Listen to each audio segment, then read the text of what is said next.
Hello friends, तो मैं आ गया हूँ आज अपनी नई बाइक पे थोड़ा सा एक छोटा सा टूर करने के लिए। तो देखते हैं कहाँ तक हम जाएंगे। वैसे तो मेरा अपने घर जाने का प्रोग्राम है, तो ये कोई टूर नहीं है, ये सिर्फ एक इन्फॉर्मेटिव वीडियो रहेगा जो मैंने नई बाइक ली है। तो मैं इस बाइक के बारे में बात करूँगा ज़्यादातर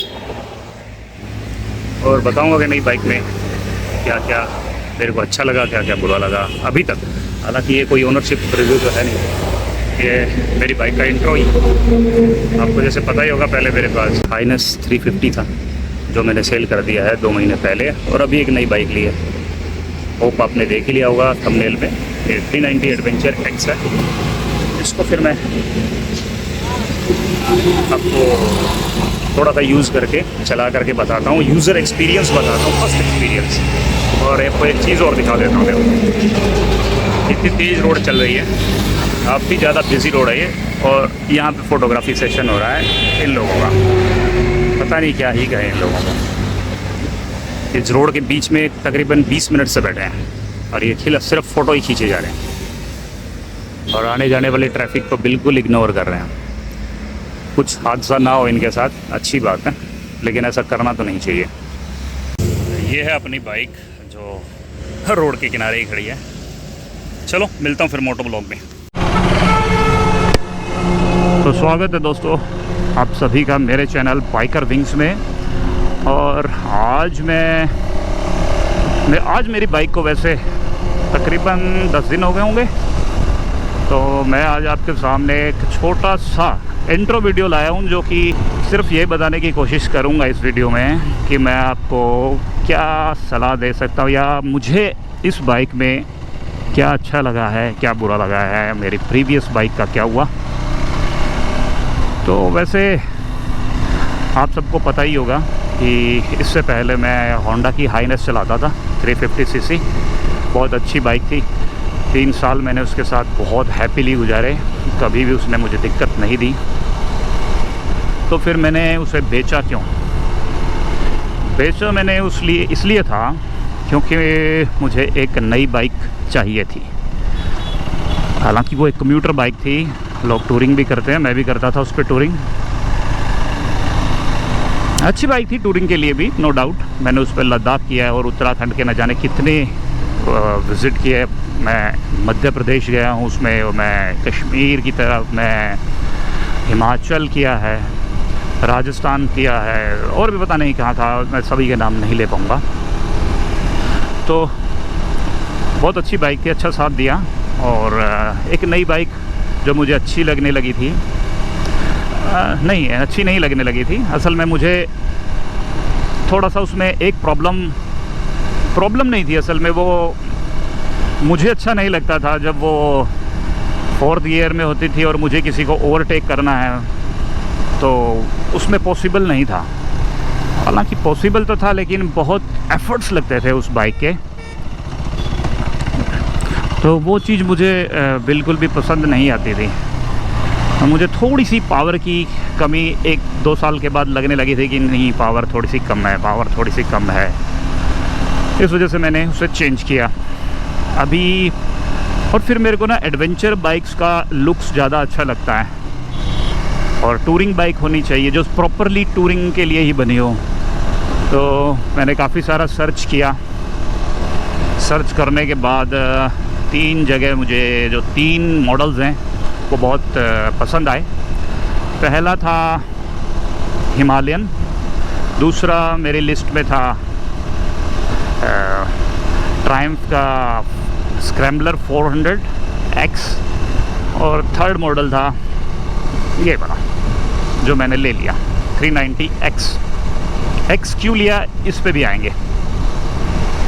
पहले बात करते हैं हिमालयन की। मैंने हिमालयन सिर्फ इसलिए नहीं लिया, सब कुछ अच्छा था उसके अंदर, सब कुछ, सर्विसेज, लुक्स, और उसकी जो माइलेज है वो काफ़ी बेहतर थी, या कहीं बेहतरीन थी इन तीनों में से, तो गलत भी नहीं होगा।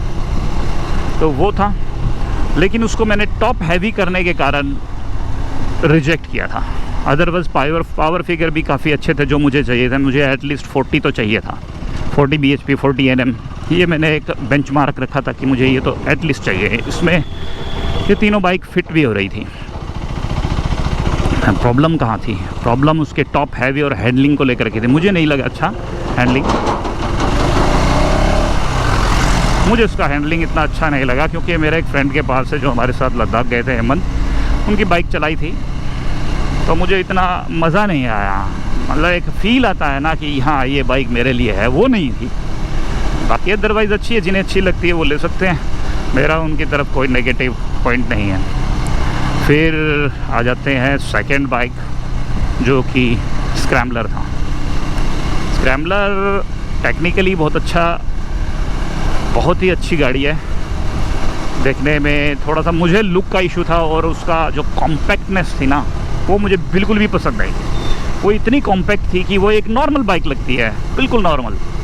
इवन देखो कई लोगों का बुरा लग सकता है, उनके पास होंगी, प्लेटिना टाइप की ही लगती थी मुझे वो, प्लेटिना का थोड़ा सा बड़ा रूप जिसमें अच्छी खासी पावर है, और थोड़ी सी वो स्मूथ भी नहीं है, इतनी स्मूथ नहीं है। हालांकि स्मूथ ये भी नहीं है, लेकिन ये स्मूथ की बजाय कुछ और एडवांटेज देती है, तो बात करेंगे उसके बारे में।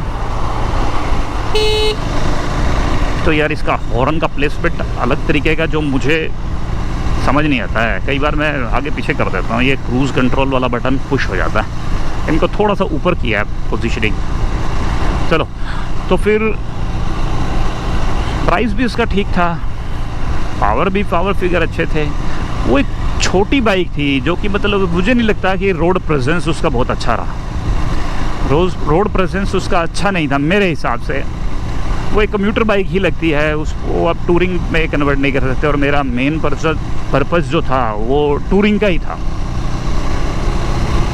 तो अब मैं आगे बढ़ता हूँ इस बाइक पर।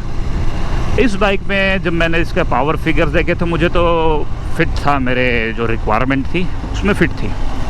अब मुझे डाउट था KTM का। एक तो KTM छपरी बाइक लोगों ने इतना ज़्यादा बोला हुआ है कि पूछो मत, लेकिन मैं नहीं मानता कि कोई भी ब्रांड छपरी होता है।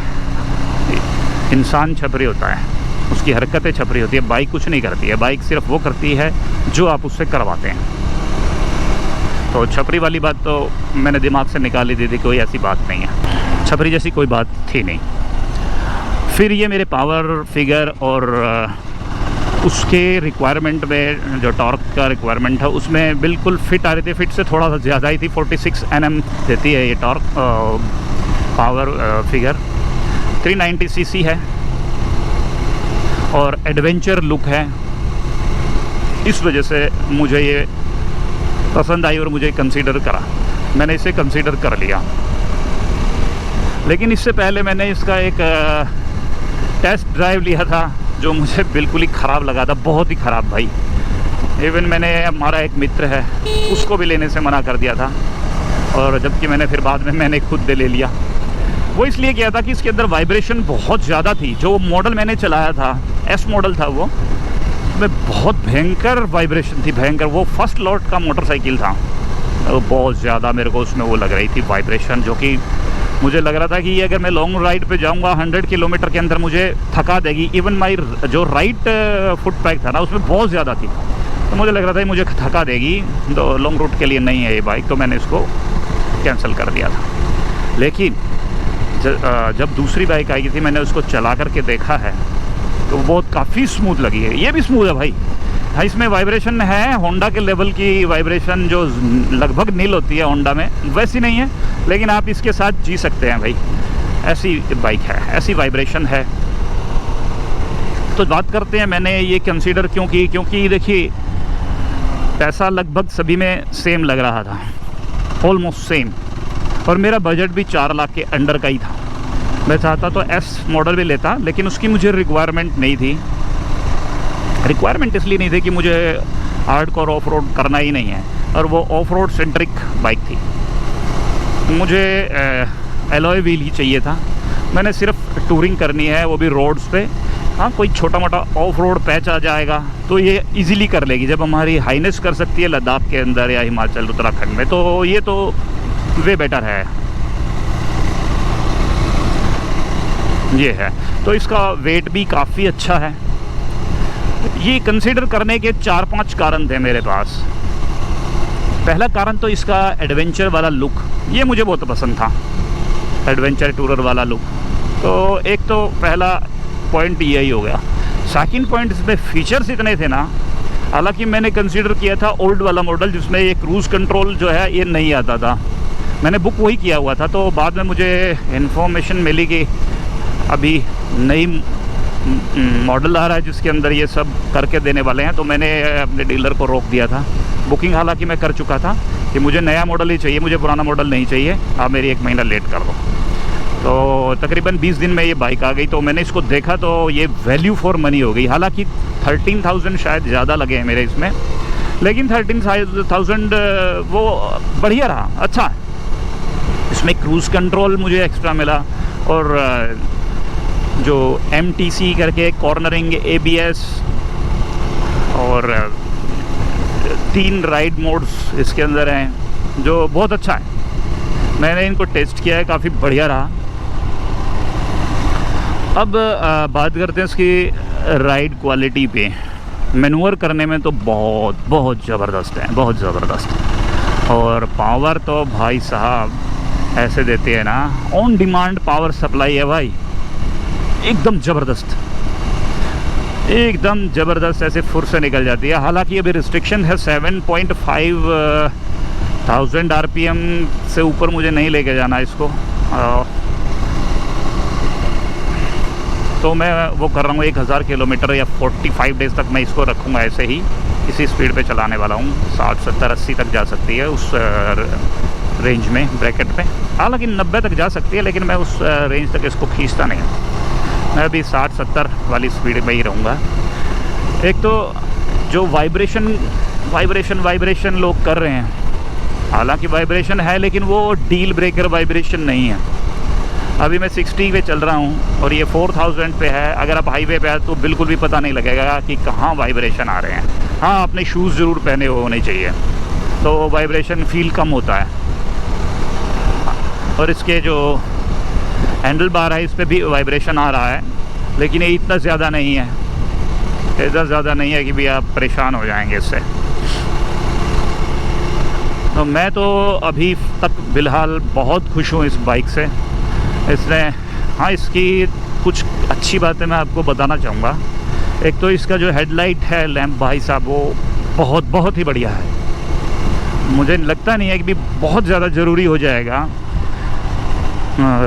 फॉक्स लाइट लगाना। हालांकि अगर आपको टूरिंग करनी थी, जो पहले वाली बाइक हाइनस थी, उसमें तो भाई साहब आप टूरिंग कर ही नहीं सकते थे विदाउट ऑक्सिलरी लाइट के। इसमें थोड़ी सी मुझे दिक्कत आ रही है यार गियर को शिफ्ट करने में। अभी तक जो इसमें मज़ा आ रहा है बाइक चलाने में वो है इसकी स्पीड को एंजॉय अच्छे से कर पा रहा हूँ मैं। भाई साहब एकदम से स्पीड पकड़ लेती है। जो इसका नेचर है, यही मुझे नेचर चाहिए था। ये देखो, कुछ भी टाइम नहीं लगाती है भाई। दूसरा इसके अंदर जो ख़ास बात है वो है इसके शॉकर्स। शॉक अब्जॉर्बर काफ़ी अच्छे हैं, काफ़ी अच्छे। अब या तो इसलिए लग रहा है क्योंकि ये थोड़े से बड़े और मोटे शॉकर हैं, और पहले वाली बाइक में मेरे पास इतने अच्छे शॉकर नहीं थे। लोग कहते हैं हिमालयन के बहुत अच्छे हैं, लेकिन मुझे इसके बुरे नहीं लगे भाई, ये बहुत अच्छे हैं। तीसरा, ये विंडशील्ड बहुत अच्छा काम करती है। जो आपके चेस्ट पे डायरेक्ट हवा लगती है ना, जो आपको लॉन्ग रूट पे जब आप जाते हैं तो कंटिन्यूसली लगती है, वो आपको नहीं लगने देती है, जिससे आपको थकान और डिहाइड्रेशन थोड़ा कम होगा और आप उसको ज़्यादा दूर तक खींच पाएंगे। गुड़गांव से निकले आधा घंटा पौना घंटा हो गया मेरे को तकरीबन। वैसे तो गुड़गांव से निकला हूँ तो मैंने ये सेटअप लगाया नहीं था यार, बहुत ज़्यादा भीड़ थी, बहुत ज़्यादा जाम था। तकरीबन 40 मिनट में मैं गुड़गांव से बाहर निकल पाया हूँ, जो कि 10 किलोमीटर पड़ता है खाली। उसके बाद ये रोड मिला है मुझे, तो मैं यहाँ पे अपना मोटा व्लॉग सेट किया। तीसरा, इसके अंदर जो ये सामने जो स्क्रीन है ना, ये बहुत प्यारी है भाई। इसके अंदर सारी इन्फॉर्मेशन आती है और आप इजीली इसको पढ़ पाएंगे कि क्या आपको, जो आपको देखना है वो बड़ा इजी है देखना। KTM ने बहुत अच्छा काम किया है इसको लेकर के। और मैं आपको इसकी खासियत क्या बताने वाला था, हाँ, ये मिरर्स, जो आप साइड व्यू मिरर देख रहे हैं ना, ये भाई साहब पीछे वाली जो रोड पे पीछे जो है उसका हर एक कॉर्नर को कवर करती है, जिससे आपको क्लियर व्यू नज़र आता है ये पीछे हो क्या रहा है, आप इजीली नज़र रख सकते हैं। दोनों ही बहुत ज़बरदस्त हैं। तीसरा इसकी हैंडलिंग, और ये लाइट वेट है यार, काफ़ी लाइट वेट है। मेरी पहले वाली बाइक थी वो 186 kg की थी और 20 bhp था वो, और 30 Nm का टॉर्क देती थी। टॉर्क्स वर गुड, बट वो लॉन्ग स्ट्रोक इंजन था, उसको स्पीड ग्रेजुअली बनाती है वो। ये भाई इतना इंतज़ार नहीं करती, आपने थ्रॉटल दिया तो खींच देगी जो। और इसका जो थ्रॉटल रिस्पॉन्स है ना, वो भाई साहब अल्टीमेट है, अल्टीमेट। एक तो ये राइड बाय वायर है, सेंसर से चल रही है, वायर नहीं है, तो बहुत ही बढ़िया रिस्पॉन्स देती है। इलेक्ट्रॉनिक्स फीचर्स भर के हैं, भर के। अब बात करते हैं कि मैंने एस मॉडल क्यों नहीं लिया है, क्योंकि मुझे ऑफ रोड नहीं करना था इस मॉडल में, और उसमें सिर्फ 2 या 3 डिफरेंसेस रह गए हैं, और पैसे का डिफरेंसेस है वो 50,000 में है, 50 के आसपास रह गया अब। तो क्रूज़ कंट्रोल इसमें आ ही गया है। अब उसमें जो एडजस्टेबल शॉकर्स रह गए हैं, एडजस्टेबल आगे वाले जो हैं फॉक्स, वो मुझे इतनी ज़्यादा नेसेसरी नहीं लगे कि मुझे पछतावा हो कि काश मैंने वो ले लिया होता। वो इसलिए नहीं लगा, मुझे नहीं लगता यार कि कोई जिसके पास एडजस्टेबल फॉक्स हैं वो कभी करता होगा। मान लिया मुझे रोड पे चलना है तो मैं उसकी सेटिंग्स अलग रखूं, और ऑफ रोड जाना है तो उसकी सेटिंग्स अलग रखूं, फिर मुझे पानी में जाना है तो उसकी सेटिंग्स अलग रखूं, क्या नहीं, वो झंझट नहीं पालने का था। तो ये सही है, ऐसा कोई झंझट इसमें है नहीं। और मेरी जो हाइट है 5, 11.5 या 6 फुट ही समझिए आप, 5, 11.5 है मेरी हाइट। उस हाइट के लिए तो भाई साहब ये बिल्कुल ऑप्टिमम बाइक है मेरे लिए। तो ऐसा है कि शानदार बाइक है, इसको आप अच्छे से खींच सकते हैं। अच्छी इसकी जो रिलायबिलिटी है वो भी काफ़ी अच्छी है यार, कंपेयर टू होंडा तो नहीं है, लेकिन यार कम नहीं है। अगर आपको टूरिंग करना है तो कम भी नहीं है। लुक्स बहुत प्यारा है इसका, लेकिन इसमें एक प्रॉब्लम ये है कि यार मेरे को ना इसमें न्यूट्रल ढूंढना थोड़ा सा मुश्किल है। हालांकि मिल जाएगा, लेकिन थोड़ा सा एफर्ट ज़्यादा लगाने पड़ते हैं आपको। सीट बहुत ख़राब है, वो आपको अल्टर करनी पड़ेगी। तीसरा, टैंक बैग लगाने के लिए बहुत अच्छी जगह है नहीं। हालांकि ये मेटल टैंक है, आप इस पर जो मैग्नेट वाला आता है वो लगा सकते हैं, लेकिन लगेगा नहीं यार, वो काफ़ी ऊंचा हो जाएगा, फिर वो बड़ा अजीब सा लगता है। हालांकि मैंने ट्राई नहीं किया है, मेरे पास है गार्जियन गियर्स का जो मैं अक्सर यूज़ करते रहता हूँ। अभी है मेरे पास, पीछे लगा है मैंने उसको, टेल बैग की तरह यूज़ कर रहा हूँ आज। हाँ, तो यार इसकी सीट बहुत बेकार है, अच्छी नहीं है यार सीट, इसको थोड़ा सा अल्टर मुझे कराना ही कराना है।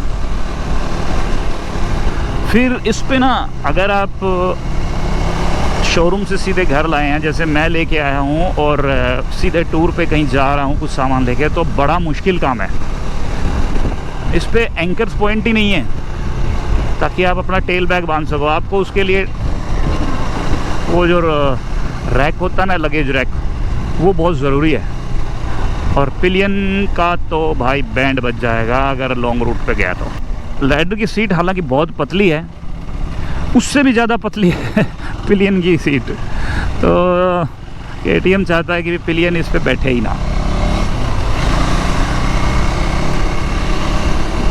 पिलियन इस पे बैठे ही नहीं ऐसा चाहते हैं।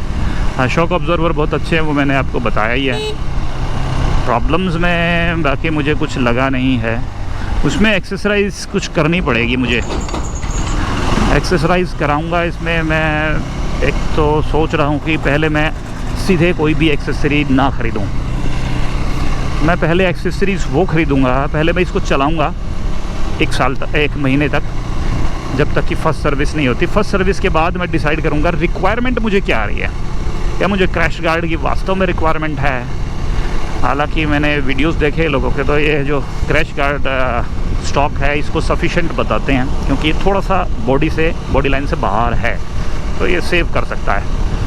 तीसरा इसके अंदर ये है हैंड गार्ड्स लगे हैं तो अच्छे हैं, वैसे किसी काम के, ज़्यादा काम के नहीं है, मतलब सेफ्टी के पॉइंट ऑफ व्यू से देखोगे तो ये किसी काम के है नहीं। हाँ, लेकिन ये लुक्स को एनहांस करते हैं और आपको सर्दियों में थोड़ी हवा के डायरेक्ट कांटेक्ट से बचाएंगे। और भाई साहब और क्या बताया जाए, बाकी मुझे तो अच्छी लगी है बाइक। जो पावर, मेरे को हर समय हर गियर में पावर चाहिए होती है मुझे। मेरा राइडिंग स्टाइल थोड़ा ऐसा है कि मुझे बहुत ज़्यादा तेज़ नहीं चलाता हूँ, लेकिन जितना भी चलाता हूँ तो मुझे वो थोड़ा स्पीड में चाहिए, जल्दी चाहिए। 50 की स्पीड कोई भी पार कर लेगा, तो लेकिन मुझे थोड़ी सी जल्दी चाहिए वो 50 की स्पीड, तो वो ये कर लेती है इजीली, बड़ा इजीली करती है। मतलब इसका जो नेचर है वो मेरे से मैच करता है, जो मुझे बहुत ही अच्छा लगा। टायर्स इसके अंदर बहुत अच्छे हैं भाई, बहुत अच्छे, और इसका बैलेंस शानदार है।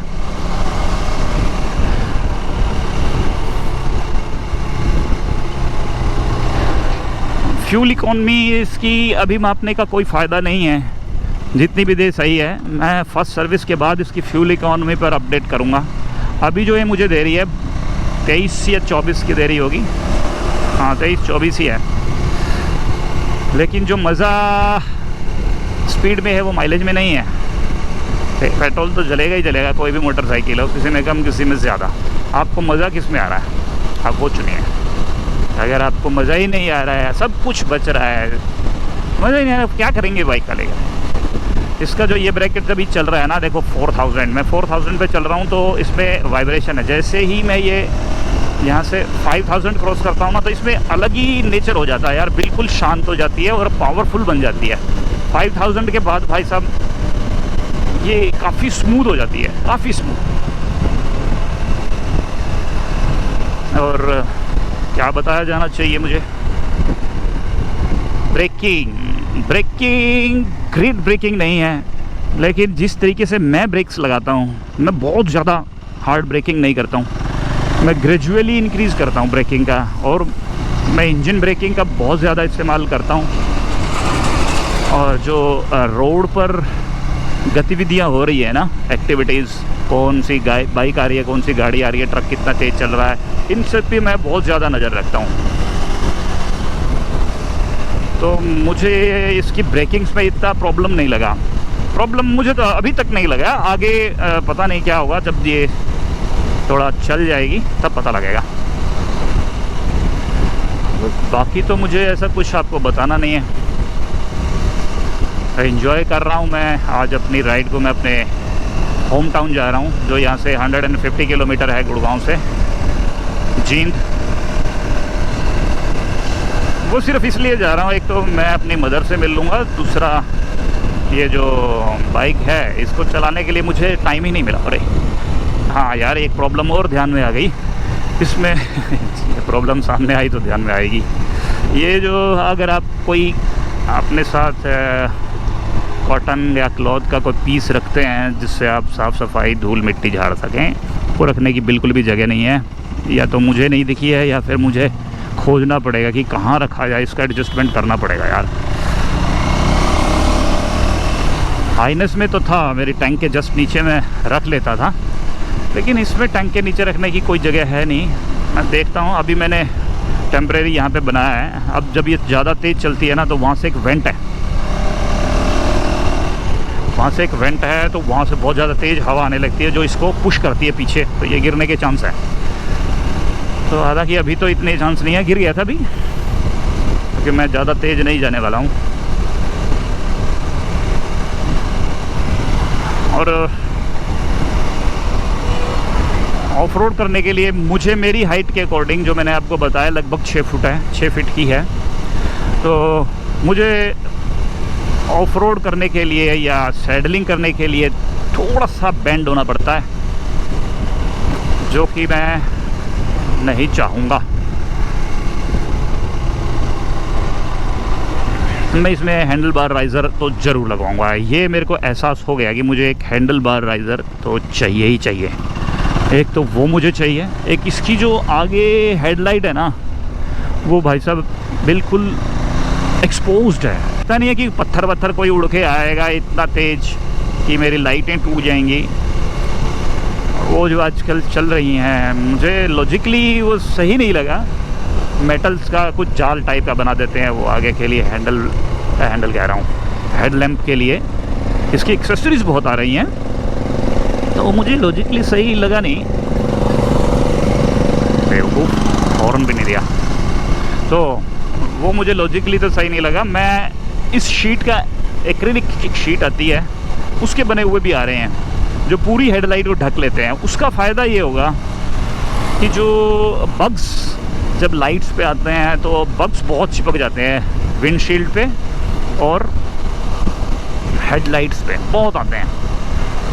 अगर मैंने वो लगा दिया ग्रिल, हेडलाइट ग्रिल्स जो कि मेटल की बनी रहती है, तो वो ना सफाई नहीं कर पाएंगे, उसमें साफ़ सफाई नहीं कर पाएंगे। जो कपड़ा लेकर के हम अपने पास रखते हैं जिससे हम साफ़ कर लेते हैं, वो तो नहीं कर पाएंगे। और जबकि हम अगर ये वाली शीट वाला लगाऊंगा तो उससे पता नहीं रोशनी कितनी ब्लॉक होगी, लेकिन मुझे नहीं लगता कि बहुत ज़्यादा रहेगी ब्लॉक। उन बग्स को साफ़ कर पाऊंगा अच्छे से कपड़ा लगा करके। इट इज़ फॉर श्योर मैं वो कर पाऊंगा। तो मुझे लगता है वो ज़्यादा वैल्यू फॉर मनी होगा। और जितना रोड पर के उड़ के आने वाला पत्थर, उसकी स्पीड इतनी ज़्यादा तो नहीं होगी। ऑफ रोड पे ही उड़ेगा, ऑन रोड पे तो नहीं उड़ेगा, तो वो रोक लेगा। चीज़ें मुझे समझ में आ गई हैं कि ये तो मुझे चाहिए ही चाहिए। बाकी चीज़ें मैं देखूंगा। एक स्पूक लगाने की सोच रहा था जिस पे वो स्टैंड टिक जाता है, लेकिन वो अब लॉजिकल नहीं रहेगा क्योंकि KTM ने स्टैंड, सेंटर स्टैंड बना दिया है। तो मैं होप कि मैं उसी पे जाऊंगा, तो मैं वो लूँगा। तो 3 एक्सेसरीज़ तो ये कंप्लीट जो कंफर्म है, जो मैं लूँगा ही लूँगा। और एक सीट का मॉडिफाई कराऊंगा। ठीक है, मेरे ख्याल से तो इतना काफ़ी है। अगर कुछ और मुझे याद आएगा तो मैं कैमरा ऑन करके आपको दिखाता हूँ। बाकी मैं झज्जर के पास पहुँचने वाला हूँ। ये देखो ओवरटेक करने का मज़ा देखो इसमें। भागती है यार, भागती है कसम से, मज़ा आ जा रहा है। 6000 से ऊपर नहीं लेके जाऊँगा। ये रोड देखो ना, बहुत हरा भरा है, काफ़ी हरा भरा रोड है। इस पर फूल बहुत हैं, दोनों तरफ फूल लगे थे, अभी थोड़ा ख़राब आ गया। बीच में भी फूल ही है, हमेशा से ही ऐसा था रोड। और ये विंडशील्ड है ना, ये भी काफ़ी अच्छी है, बहुत बढ़िया से काम कर रही है।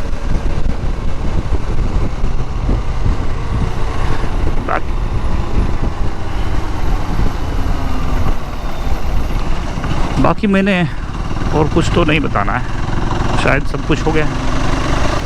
ठीक है, फिर अगर मुझे कुछ याद आएगा तो मैं ऑन करूँगा कैमरा, अदरवाइज़ मैं राइड को एंजॉय करना चाहता हूँ। तो मुझे यार आपको 2 बातें और बतानी हैं कि ये हीट कितना करती है। नो डाउट ये काफ़ी हीट करती है भाई। इसका जो फ़ैन का जो दिशा है ना, वो बाहर की तरफ है, आपके राइट पाँव की तरफ आता है। अगर आप शॉर्ट्स पहन के चलाओगे तो इसे भाई साहब जलने का पूरा चांस है। आपको बहुत ज़्यादा हीट फील होगी, जो रेडनेस ला सकता है आपके पाँव पे।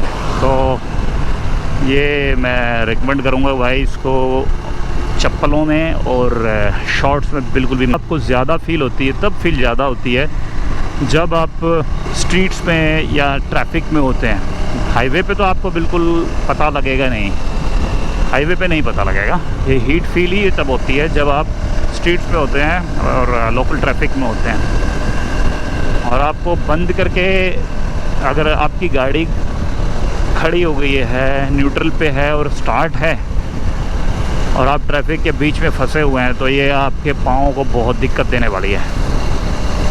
इस बात का तो मुझे एहसास हो गया है। आज ही ट्रैफिक के अंदर मैं जब फंसा था, मैं बंद नहीं कर सकता था, लेकिन हीट काफ़ी कर रही थी। दूसरी जो समस्या है ना, इसका जो मड गार्ड है फ्रंट वाला, अब मुझे तो ये समझ में फ्रंट वाला के पीछे वाले सारे मड्स को रोकने के लिए आप अपनी बाइक को साफ़ सुथरी नहीं रख पाओगे।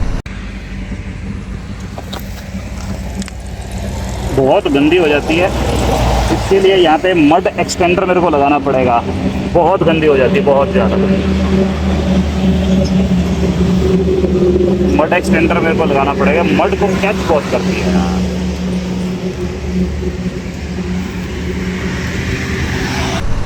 उसके लिए आपको रेगुलर इसकी साफ़ सफाई वॉशिंग करते रहनी पड़ेगी, क्योंकि इसके अंदर ऐसा कोई प्रोविज़न है ही नहीं कि मड्स को, मिट्टी को, पानी को लगने से रोक सके। इसका जो आगे का मड फ्लैप है वो भी काफ़ी छोटा है फेंडर, तो वो कीचड़ फेंकता है। तो आप, अगर आपको लगता है कि आपकी गाड़ी साफ़ सुथरी रहनी चाहिए, आप इस टाइप माइंडसेट के हो, तो भाई साहब आपके लिए बहुत ज़्यादा काम बढ़ जाएगा। उसका मैं छोटा मोटा सॉल्यूशन तो निकालूंगा, क्योंकि इंजन के ऊपर या आसपास मड मेरे को भी अच्छा नहीं लगता है।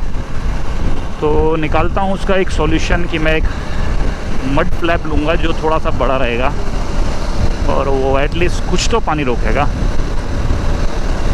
पानी या कीचड़ को रोकेगा, जो मुझे अच्छी नहीं लगती है गंदी गंदी सी बाइक। बस 2 पॉइंट्स ये और थे जो मुझे आपको बताने थे।